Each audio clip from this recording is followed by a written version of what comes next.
Hello, good morning or good afternoon, depending on where you're coming from. My name is Audrey Anderson. I'm the Director of Marketing and Communications for Golden Shovel Agency. And I'm happy to be able to introduce our webinar today. Just going through a couple of housekeeping things as people are still joining. We do really thank you for joining us today for the webinar, Childcare Success Stories, Economic Development Strategies for Building Community Resilience.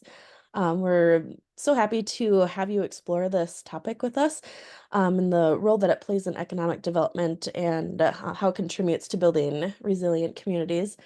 Any of my newsletter subscribers probably know that I've got a 6-month-old at home and we are also navigating this challenge with daycare, delaying our start date for daycare, being on a wait list, having to put deposits down. So this topic is definitely near and dear to my heart. I know Bethany also has multiple children, has been a topic that's interested her for quite a while, not just recently. Speaking of Bethany, thank you to her for being here and sharing her wealth of knowledge and experience in today's discussion.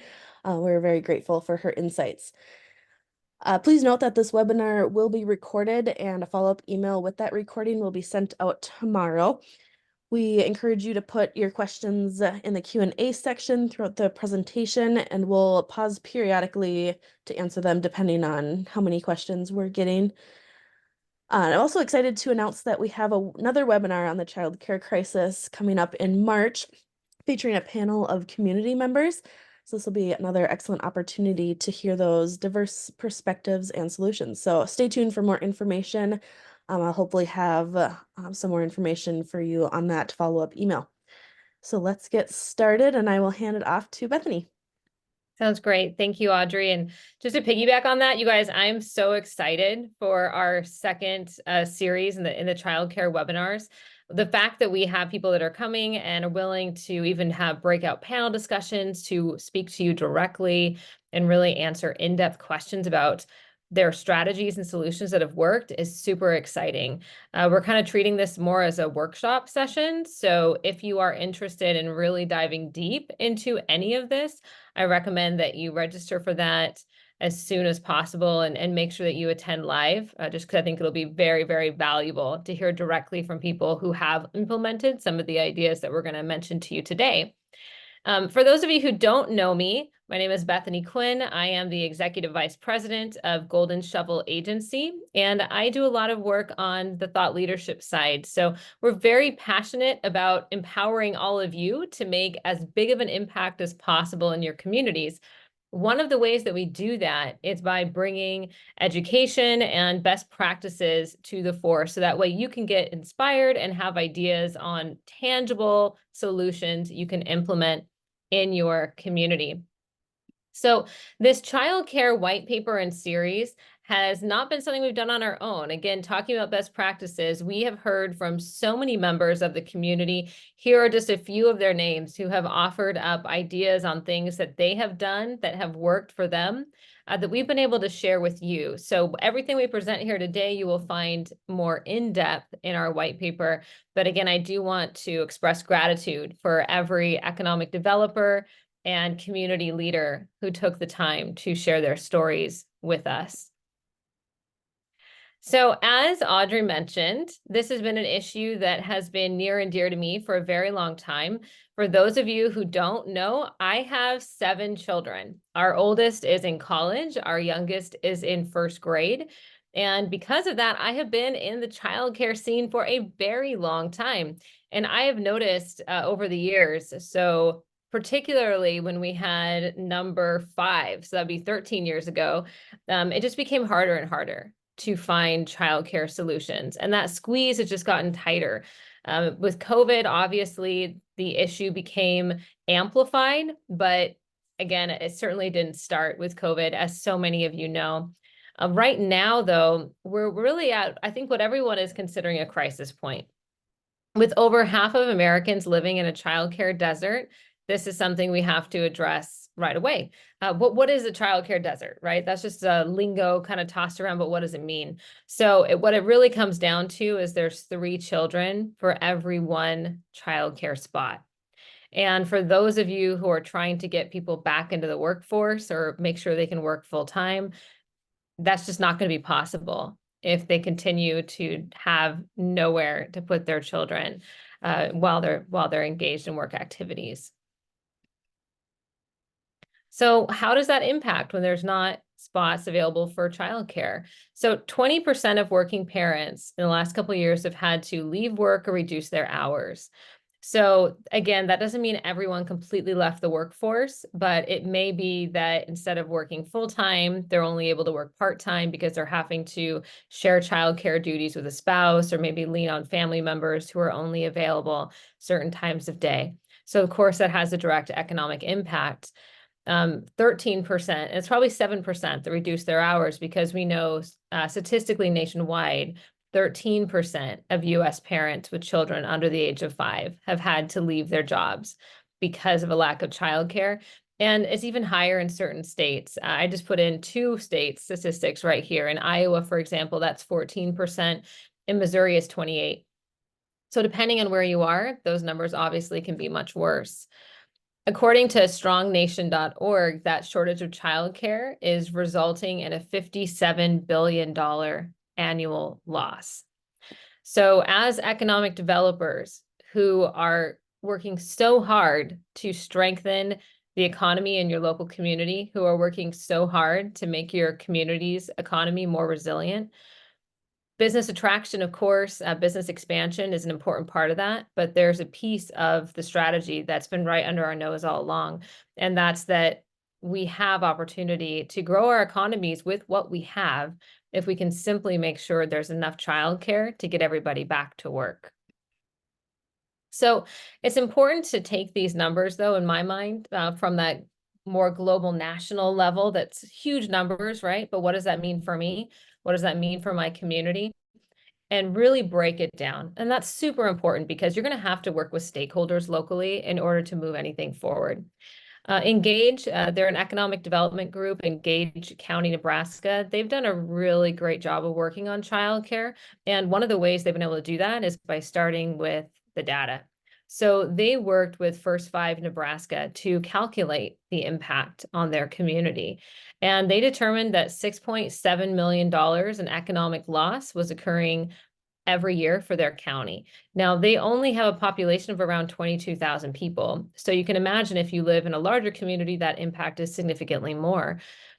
But they broke it down as far as how that impact is seen. So for example, with employers, they're seeing that impact in the loss due to absenteeism, employee turnover. Obviously, that's huge. We talked about people needing to leave the workforce because of a lack of childcare.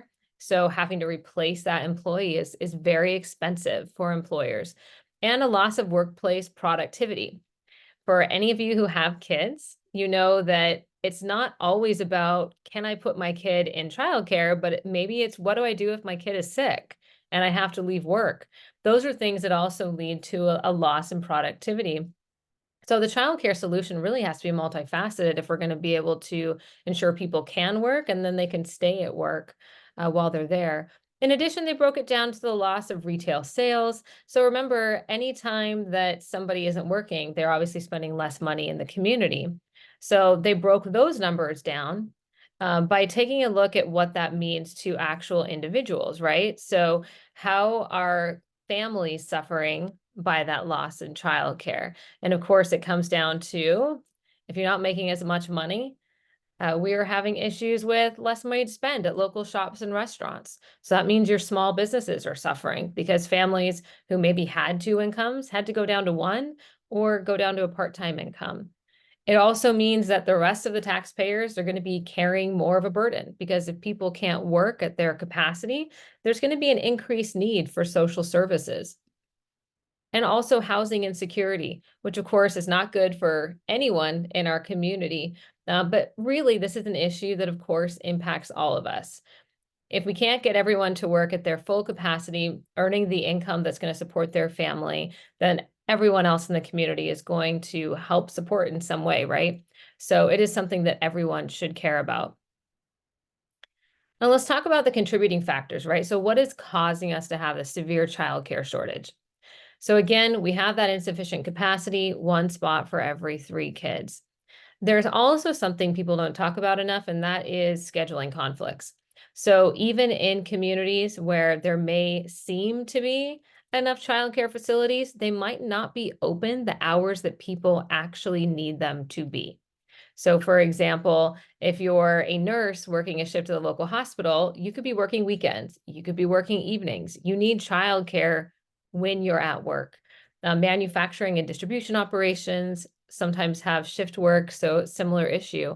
The 9 to 5 model exclusively does not work to solve a childcare need in a community.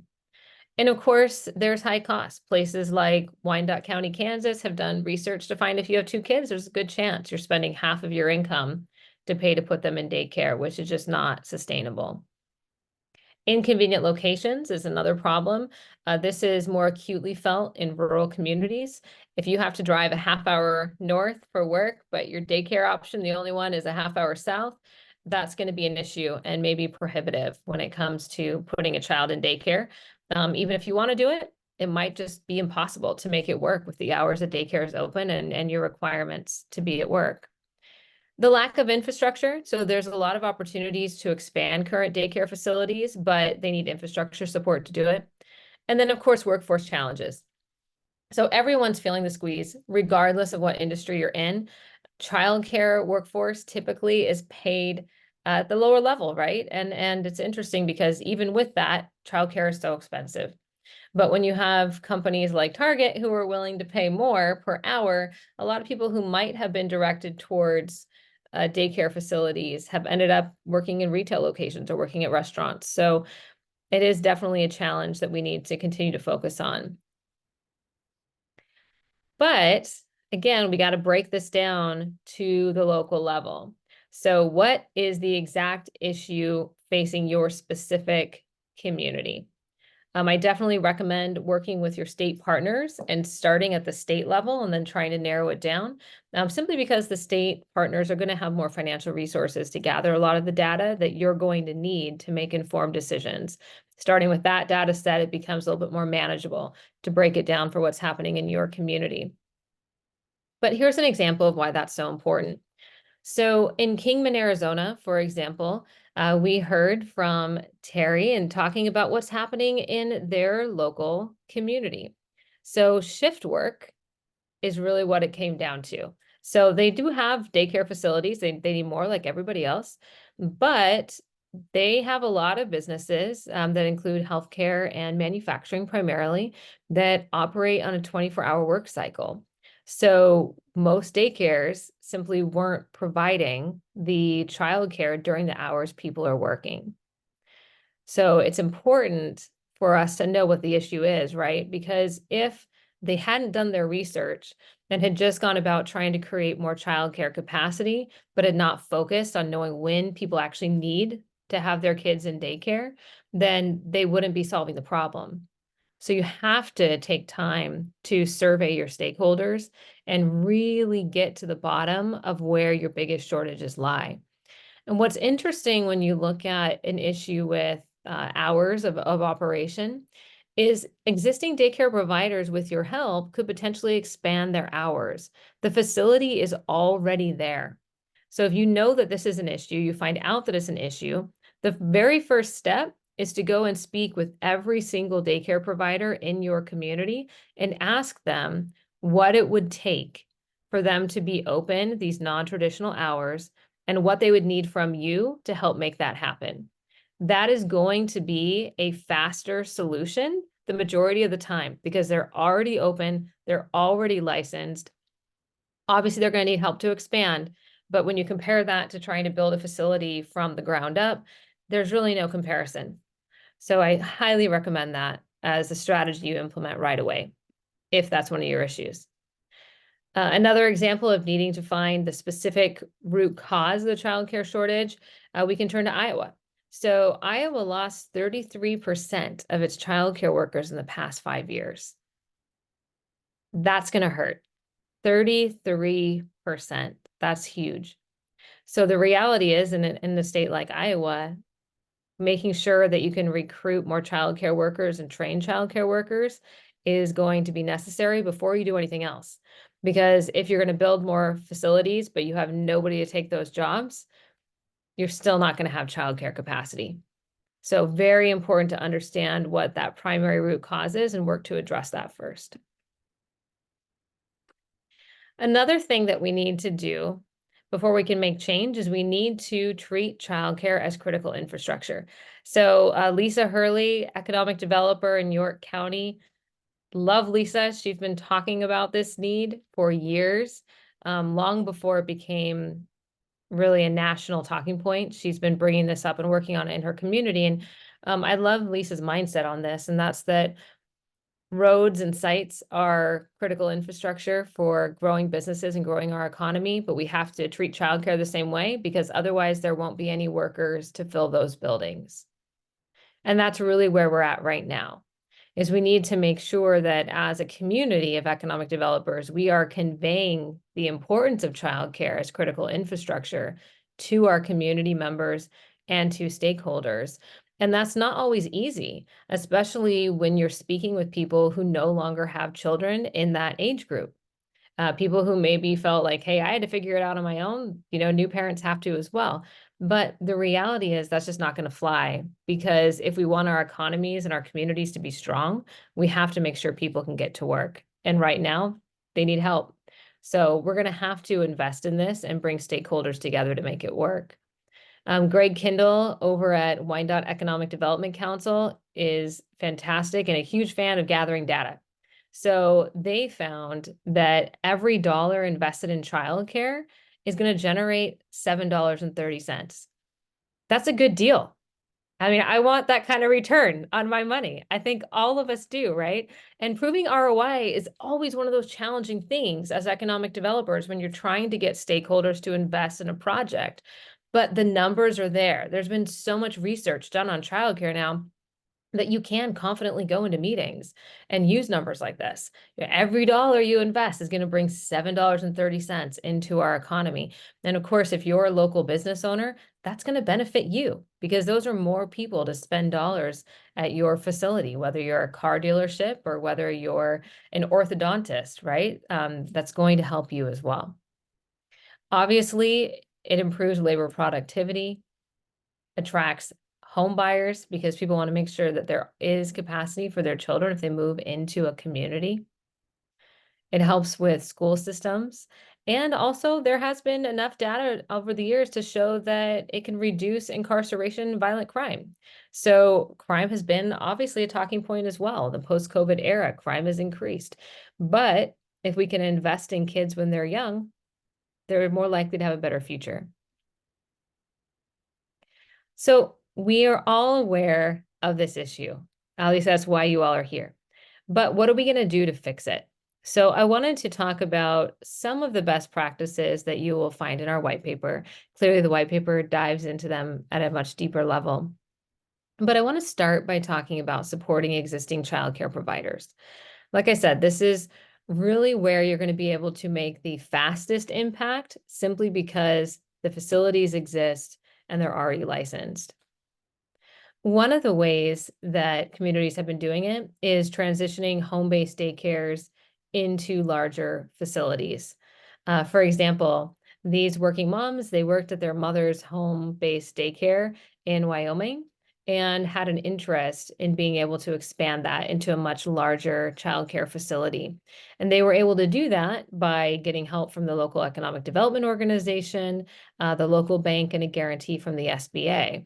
So that kind of brings up an interesting point. I've had this conversation quite a bit, that childcare facilities and daycare providers are not always looked at as a business, especially home-based daycares, right? It's very easy to view them as, a mom, like my mom had a home-based daycare, for example, when I was growing up, a mom running a home-based daycare and not really a business owner. And, the reality is that that is a mistake. That bias is hurting us because in many cases, people that run those home-based daycares could be very interested in growing and having a larger business, but just simply don't know how. Again, it's if you're running a daycare, you're doing a lot of work to care for those children every day.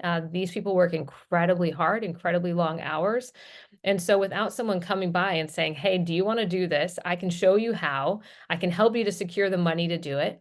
The chances of them actually trying are much lower. So just like we have BR&E visits for our larger companies, if this is a big priority in your community, it's time to have those BR&E visits for home-based daycares.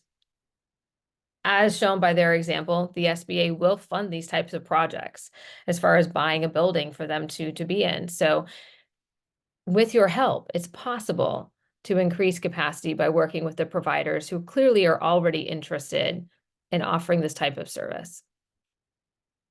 One thing that's important to think about too is making sure that facilities that are open continue to be open and be able to support the need of the children they've already contracted to care for. One of the things the Innovation Center in Kansas found was that if a childcare worker was sick, a lot of times the classroom would completely shut down because there was no one there to take their place. There was a lack of substitutes. Obviously, we talked earlier about the economic loss to businesses, and sometimes it occurs from things like this. Even if you do have childcare, workers have to step out because of a teacher potentially being sick. Sometimes that can close down a facility for a week or more. In the COVID era, where people could be out for days at a time, even more so. So I really liked their innovative idea that is not super costly to the Innovation Center, but can make a huge impact on existing childcare facilities. And that's to pay for people who are interested in being a substitute, maybe older folks who are retired, but don't want to work full time, to get their substitute licensing, right? So paying for tests, training, licensing fees, anything that's involved in that process, that is definitely a less expensive step that economic development groups and community partners can take right now to make sure that the existing daycare facilities are able to remain open regardless of what happens to their teachers. That also helps to buffer against teacher turnover. If somebody does leave for a different position, if there's a substitute in place, it allows them to have time to find a new permanent teacher without those children having to be at home and waiting. Other community leaders are implementing software tools and paying for daycare providers to be able to use them to make the business side of the operations more efficient.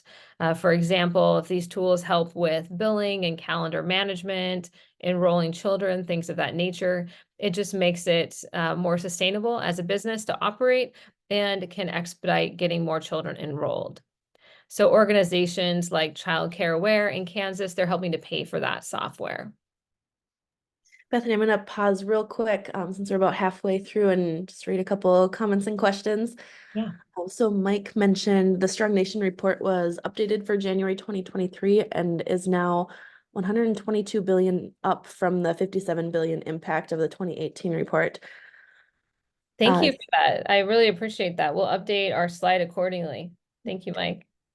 And then Sylvia says, does terminology matter? Childcare, daycare versus preschool, early childhood education?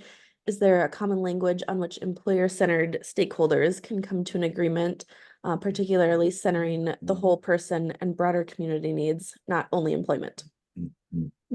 Yeah, so that's really interesting. Of course, we definitely need to focus on the entire needs of the community. At the end of the day, this comes down to people. I mean, these are children with real lives, and making sure that they have childcare access where they are well cared for. So high quality of childcare is incredibly important. My bachelor's degree actually is in human development, and so I'm very aware of how critical it is that we have evidence-based learning and programs that are proven to really support early childhood development at a young age. That being said, terminology does matter, yes, but I don't personally feel like the term daycare, childcare center, getting everyone to use the exact same term is going to have much of an impact, simply because what I'm seeing nationwide and industry-wide, people just use different terms. I think the more important thing is your second half of your point is that we have to make sure that we are addressing the whole person and the whole community and what this impact means today and long term on the people that are directly involved. So thank you for bringing that up. It is easy, obviously, to talk about this from an economic perspective because the data is there, but sometimes there is a risk of losing sight of what that means overall. So thank you. And then we just had one other question about the slides, and yes, we will be including those in our follow-up email, so you can access all of these links in the slides too. Yeah, thank you. All right, so going back to our best practices, renovating and expanding existing facilities, I want to bring that up because and we talked about home-based daycares, but obviously existing childcare facilities may also have opportunity for expansion, considering the fact that even adding one classroom space could have a significant impact. A lot of organizations are looking at ways that they can provide grant funding to help make those renovations possible. So, for example, the Jamestown Stutzman organization, they have a grant that is a matching grant that can help pay for fixtures, furniture, equipment, and build out costs in order to make sure that existing facilities are able to maximize all of their spatial opportunities. Incentivizing licensing is also very important. So again, we talk about people starting businesses, but so many of you offer these concierge type services to larger or mid-sized employers. Daycare providers often need the same help. So how do they navigate the process of becoming licensed? And if there's somebody in your office or a community partner who can walk them through that, it's going to be far more helpful for them than trying to figure it out on their own. In addition, there are some communities who are providing incentives to help pay for the licensing cost, just to reduce that burden. Gage County is one of them. I mentioned them before. And also encouraging entrepreneurship from a very young age. They actually launched a babysitting clinic for young entrepreneurs. I thought that was really cool, just to kind of show them, of course, that providing for children can be a business. So I think it's a level of creating awareness. The other thing to think about that's not on here, and you should talk to your daycare providers to figure out what these costs are if you don't know. But a lot of times there's hidden costs in things like inspections. For example, having the fire department come out and inspect your home, to make sure that your laundry hose is not going to catch on fire, things of that nature. Those costs can add up. So identifying with your providers what those may be might help you to establish a grant program that would help to alleviate some of that burden when a new business is getting going. I want to bring up the Iowa Women's Foundation. They are an organization along with the Innovation Center in Kansas who are providing free coaching and support services for daycare providers that are looking to get started. And the Innovation Center also has put a lot of these resources online, digitizing parent handbooks, policies and procedures, childcare agreements, startup supply and checklist, and provider brochures. So taking the work of starting the business side of it and trying to simplify it by providing a lot of free resources and tools that providers can just download online. Setting up something similar in your community with a point of contact that can walk people through the licensing process is definitely a good idea to remove some of those barriers. I also want to talk about expanding after-school programs. So in Focton, for example, they created an after-school daycare program initially with 20 kids. And they've expanded it now to 115. In order to do that, they had to find a permanent location because it was quite temporary for a while. And land was donated in order to do that. And then there was community-wide participation in helping them to raise money for the after-school program. So bringing those stakeholders together is definitely critical for funding programs of this nature. Now, donating land, this happened in Focton, but we're actually seeing this happen all throughout the country where current businesses or school districts or local governments or even just philanthropists in the community are willing to donate land to help make the construction of childcare facilities less cost prohibitive. So definitely worthwhile to have those conversations, especially if you're aware of empty lots that are not being utilized to their full capacity. School-based daycares is another strong idea that we're seeing traction on throughout the country. There are several reasons why this is a great place to look. Schools already have the space for one. So obviously, if your school's at capacity, this isn't going to work for you. But if you have schools that you know have even one empty classroom space, this is definitely a worthwhile idea to look at.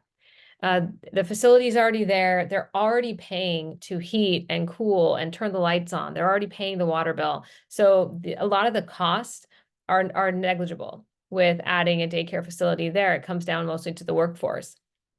Addition, many school-age children have younger siblings, and it's easier for parents to coordinate drop off and pick up if they're at the same location.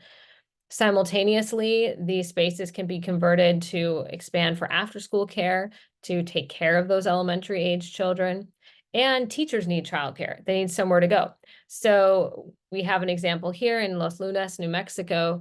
Their school district is one of only 2 schools in the state to offer a daycare facility for children of district employees. So the district is one of their largest employers, and that's actually something we see fairly commonly in communities where the school district employs so many people, and if there's not enough childcare, people aren't going to be able to go to work. So if you have the facilities, you have people that work for the district who need the childcare space, it's really a natural solution to just build it on site. In Oregon, the Grant School District opened a childcare facility to do the same thing. This is open to their employees, but it's also open to the community. And you can see that it operates from 7 to 5:15, so it makes it a little bit easier for people going to and from work. Grant County, they are one of those childcare deserts we spoke about, how there's 3 kids for every 1 spot. So this was a faster way for them to increase capacity again because the facilities already existed. Now, there are some school districts who are taking it one step further and using this as an opportunity to actually create an early childhood education program. So we talked about the need for attracting more people to work in the industry. It's very natural to consider that there are high school students who may be curious about what it's like to work in early childhood education. In Anne Arundel County, Maryland, they have a program so that high school students can actually work in the child care facility on site at the high school under the supervision of teaching staff. So they work directly with the children, they communicate with parents, and they are able to get a certificate upon completion of that program that they can then roll into additional education or use to get a job after graduation. So that's definitely something to speak to your education partners about to see if they'd be interested in opening a similar program in your school district. And with that, I'm going to take a drink of water for a sec, guys. All This is, right. oh, thank you. I've got a couple more comments. Yeah. So give your voice a break.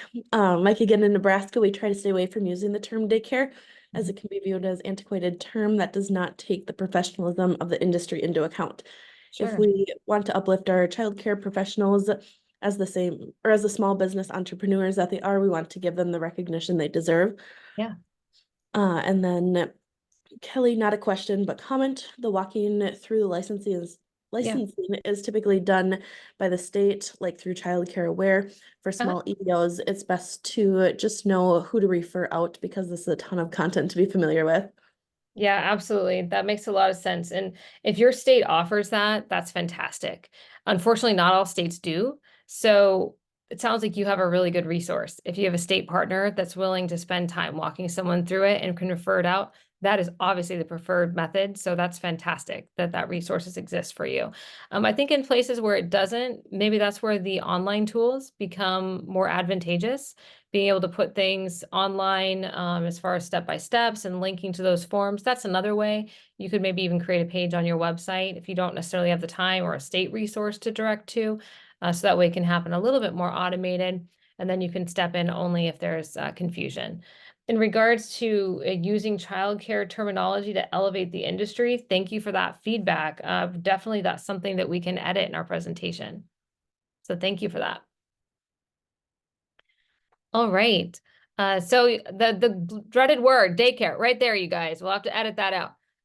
But I will tell you, in Pierce County, Nebraska, they're another shining example, I believe, of using innovative approaches to address childcare shortages. So one of the things that they did is in one community in Pierce County, instead of having the after school program actually on site at the school, for whatever reason that did not work for them, they were able to partner with a local church. And what I like about this is it's not just where are we going to have a child care facility, but how are we going to work together? So the school was actually able to provide transportation. And that's really important because that was one less thing for the church to worry about when trying to get this set up. And clearly, parents would not be able to transport kids because that's why they have after school care needs in the first place. And they were also able to provide food from the school. So, again, just a really fantastic example of community members coming together to try to help create that capacity. And in another instance, they were able to convert a school space into a facility for parents with infants and school-age children. That is something to consider as well, because I know in many of our communities, there are old vacant school buildings that people are trying to consider, how do we repurpose? I know some communities have looked at them for housing, for example, but in other cases, using old school buildings for childcare facilities may make more sense and maybe more of a pressing need. It depends on what your priorities are internally. Also, really good to think about the ways that you can partner with nonprofits. So, for example, in Logan County, they brought a lot of nonprofits together to form a coalition to try to figure out what they could do to create more childcare capacity. And one of those nonprofits happened to be the community college. And so, in their particular situation, the community college was able to offer up some of their space to turn into a childcare facility called the Sunshine Center. So, that's a great example, simply because community colleges are such an important partner of all of ours, and often is we forget about the fact that they might be able to pivot, right, and address some of these other issues. And of course, if they have an early childhood program, again, there's a natural fit. What I also liked about their story, which I found to be particularly unique, is that a lot of older retired people in the community are volunteering to work at the Sunshine Center. So these people are not paid for their work. They're not licensed. They're just there to support. And it's one of those things we talked about. There's a couple comments, right, about elevating the childcare profession.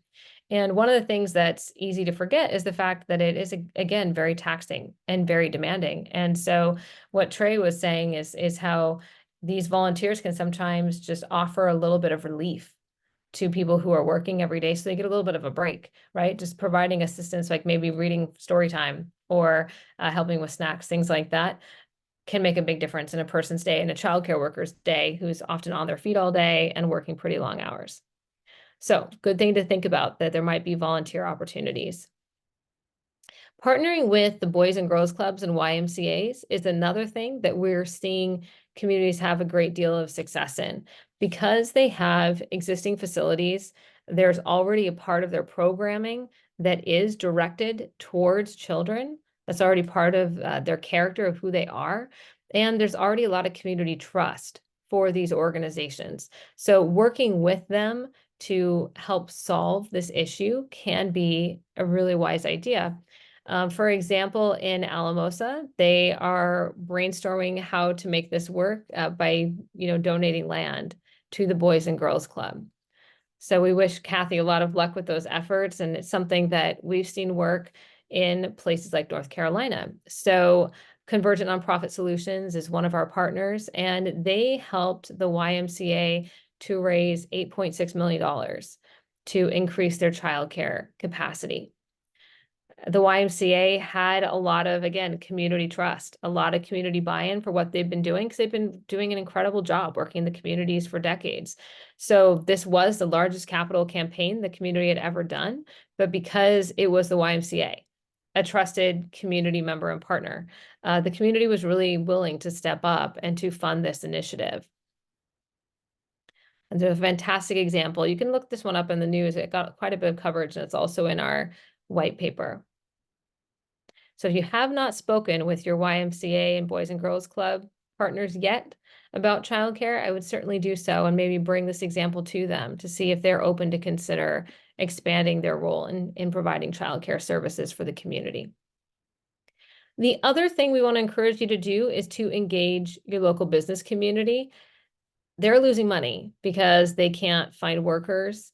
Exit surveys are finding that it's a major reason for turnover, and finding a replacement can take up to 60% of an employee's annual salary, if you can even find one in your local community. So there is a specific financial interest for them to get involved.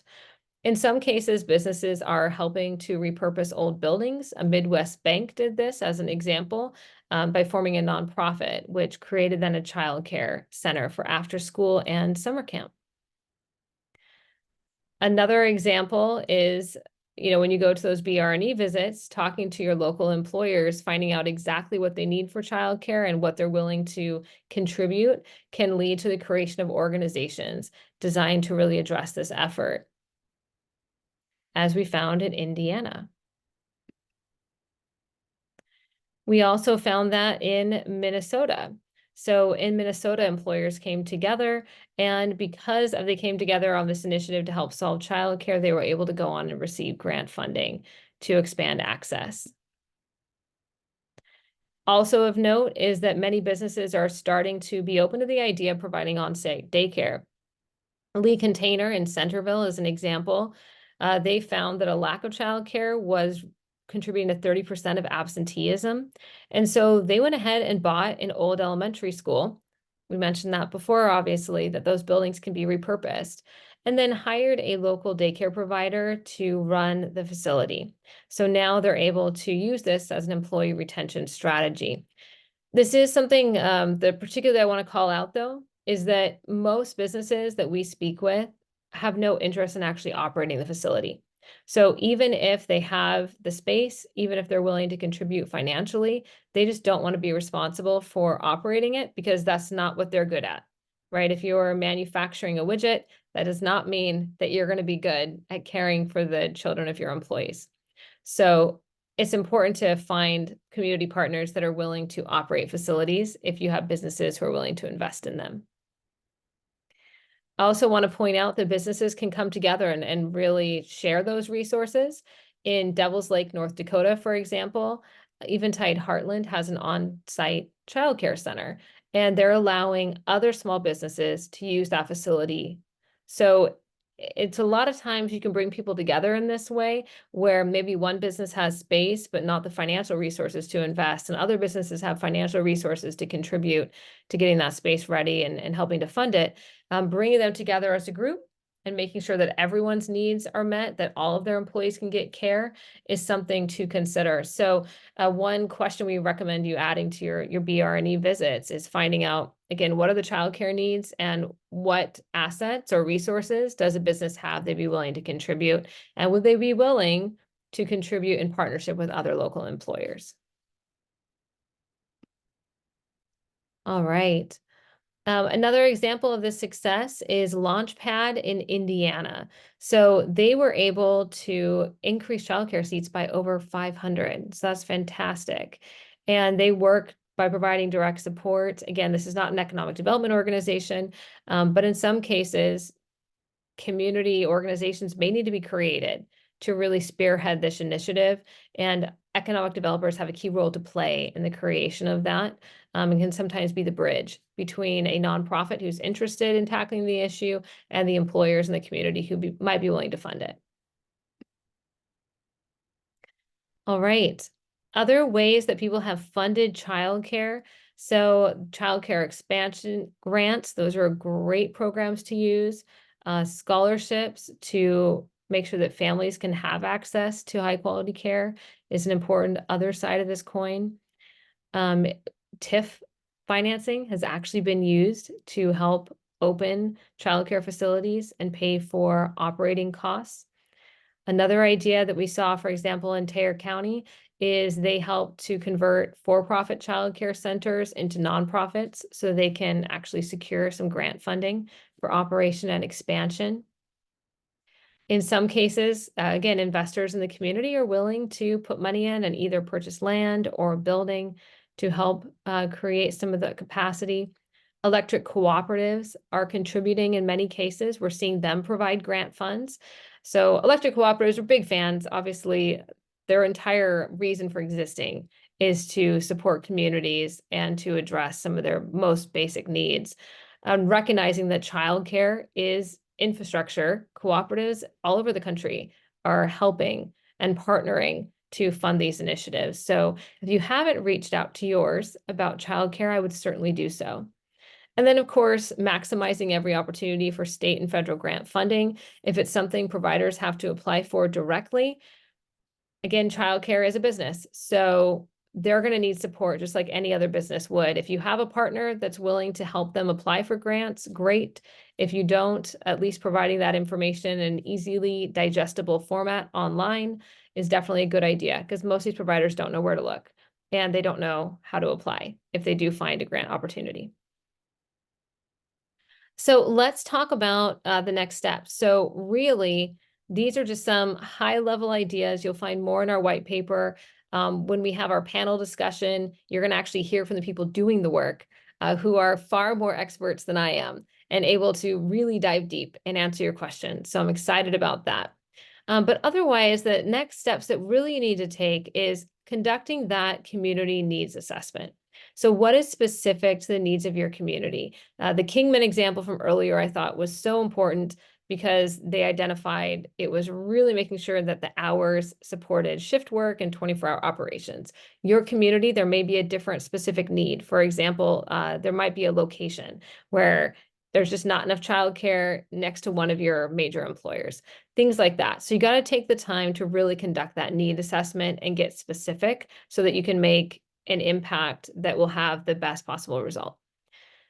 Foster partnerships. So start having those conversations with nonprofit organizations, with the YMCAs, the Boys and Girls Clubs, with the electric cooperatives, with the school districts, the community colleges, anyone who may have resources, assets, or expertise in this area that they can bring to help collaboratively address the childcare shortage in your community. Also look at ways to incentivize new providers.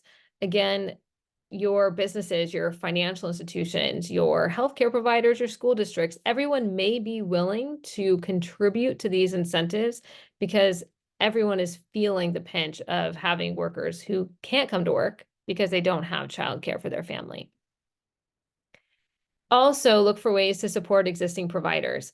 There was a comment that the state is offering assistance and help. Again, that's fantastic. If you have state resources, if you have regional or nonprofit resources that are already in place, then it becomes a point of communicating that with your existing providers and really making that effort to contact them and let them know if you need help, hey, here's who you can call. Instead of just waiting for them to come to you, because they may need help, but like any business might just be too busy to reach out and ask and not know where to look. If there are none of those resources available, finding ways that you can provide any level of assistance, even if it is online, is very important because we need to make it as easy as possible for providers to get support. Build the infrastructure to invest in supporting daycare facilities. That obviously is a collaborative effort, but one we definitely encourage. And continue to advocate for policy changes. A lot of money came into the states and local governments for childcare expansion through COVID funding. We all know that a lot of that money is dried up, but the issue has not gone away. So continue to engage your politicians and policymakers to advocate to get more money for your community. And then don't forget to engage employers because they are very actively engaged in supporting solutions right now. If we had had this conversation 5 years ago, I would tell you that a lot of employers that we encountered were simply not open to the idea, and that has drastically changed. So from what we're seeing, there is a window of opportunity to engage people on this issue that typically those doors may have been closed to conversation. Now they're wide open. Bring people together, whether it's through one-on-one conversations or through hosting community forums and engagement sessions. And I believe you might be surprised by how many people are willing to help and partner with you. All right. And then Audrey, the floor is yours to talk about where they can find even deeper information.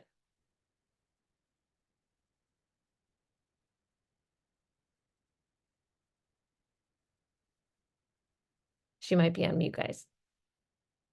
You're right. I was saying, let me share this real quick.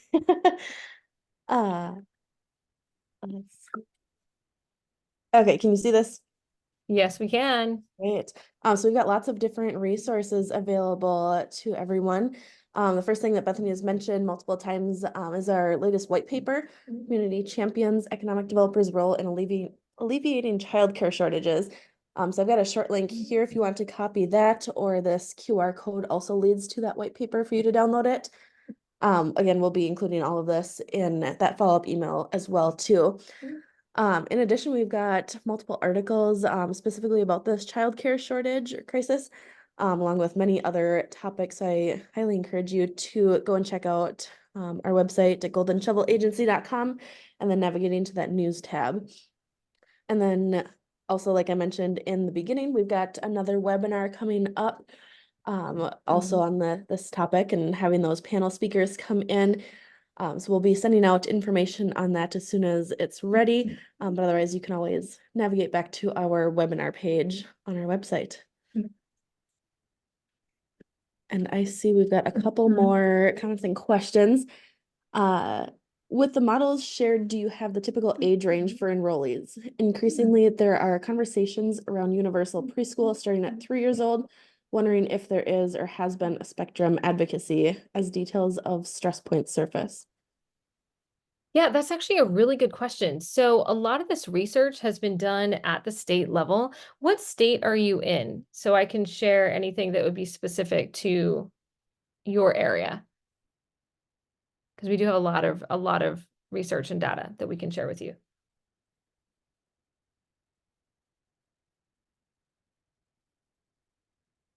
Arkansas. Arkansas, okay. Thank you so much. If you could share your email with Audrey in the chat, we'll make sure to send that to you because I think it's important that it's specific to where you are. And by the way, guys, I just did a complete change. Daycare is now gone from our presentation. So thank you to everyone who brought that up. It is childcare everywhere now. And we'll make sure that those edits are made in the white paper and anywhere else. So thank you for that feedback. That's great. Christina says, I'd like more information about electric cooperatives getting involved if you have any case studies. Yeah, I'll certainly look into that. for sure. And same thing, if you want to share your information in the chat, I'm going to go here. I can give you an example right now. As you're pulling that up, just a couple other comments. Thanks for sharing, Mike. The regs for child safety dictate a level of professionalism that should be recognized by all stakeholders, including the providers and educators. Yeah. And Melanie says, thank you. We're big Golden Shovel fans. We're great. Thank you. This is great info to take back to the team and community partners.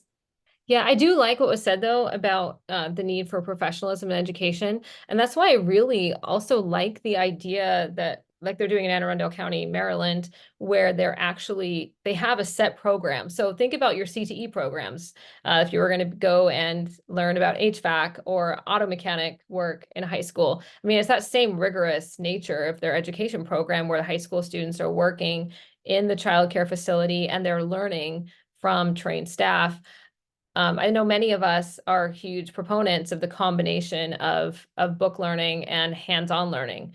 And that type of program creates those opportunities. So rather than taking someone who has literally no experience working with children and hiring them for entry-level daycare positions, programs like that make it much better for the entire community, and especially for the children being cared for if people have some of that baseline education before getting into the workforce.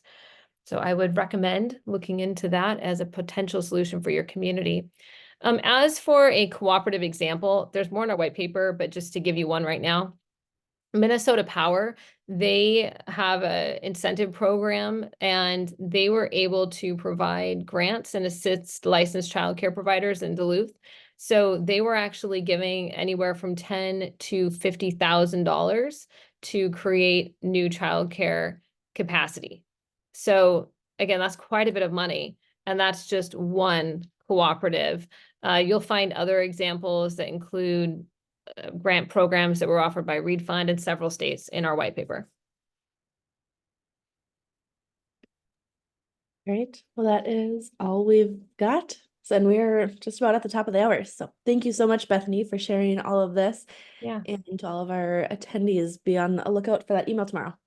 Yeah, and one thing I'll just ask you guys, anyone who's still here, if there's particular issues you really want to dive deep in, if you could email Audrey, that'd be great, because we do have panelists lined up for the next series. But for example, if there's a lot of people who really want to hear from cooperatives on how to talk about creating an incentive or grant program, that'd be good for us to know, because we want to make sure they're there for you at that panel discussion. Yes, thank you for that. Have a good day, everyone.